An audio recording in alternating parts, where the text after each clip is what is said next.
Do guys who are professional bodybuilders like do you guys when you're hanging out talk about, hey, I was using CBD roll on today, then I took CBD chocolate or ate some CBD gummies.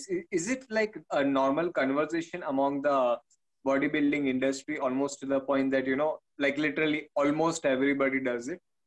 Well, I'll tell you this: because I work out with a crew every day, and sometimes we talk. A lot of the times, actually, we talk about certain things that we have that are kind of paining us, or that ailments that we might have, and then we'll break out.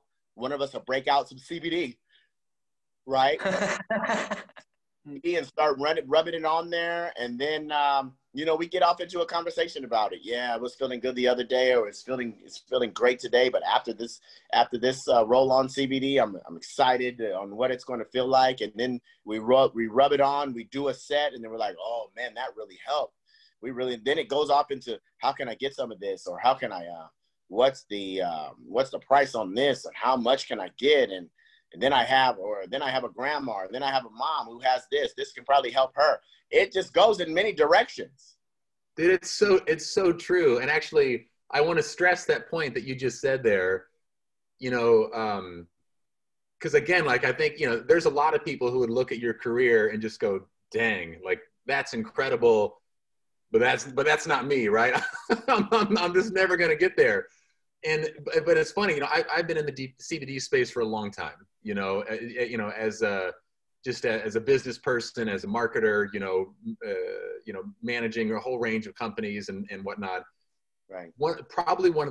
I'd say no, it's the biggest joy. It truly is the biggest joy of working in this space have been campaigns that we've done around reviews and testimonials.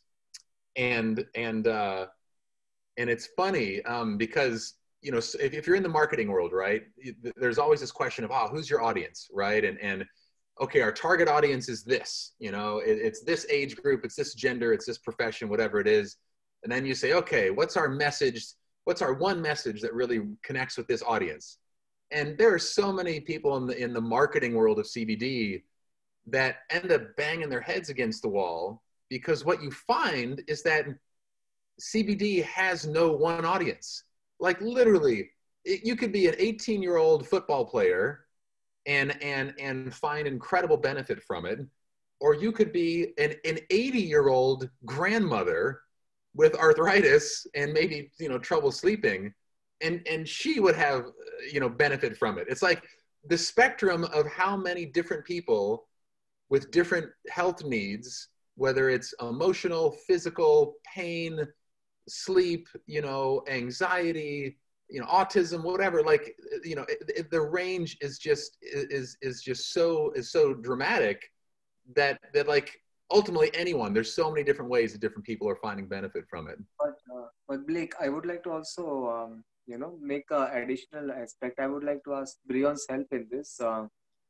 Breon, tell me, is the dosage or the approach towards CBD, say 20-year-old IFBB pro would have, the same as, for example, 80-year-old grandma with arthritis have? How would both approach? I'm sure the approach would be different, right? Although they use the same substance, like how we all eat fish, but bodybuilders eat like very lean meats of fish which have high proteins and less fats, and normally people, they eat it with salad and breads, right? So what is the difference in the way a bodybuilder approaches their CBD journey and an average layman does? One is dosage, as you had indicated. What other things could you shed some insight on?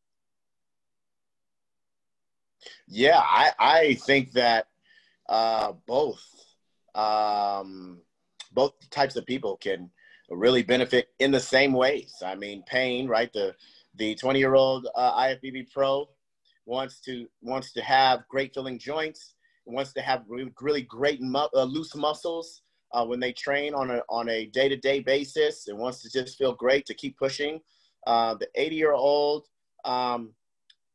maybe not so much physical, performance like that, but definitely, you definitely can have achy joints and muscles at that age from the wear and tear So same aspects. And then maybe if somebody has see, insomnia is not also, that's not that doesn't have any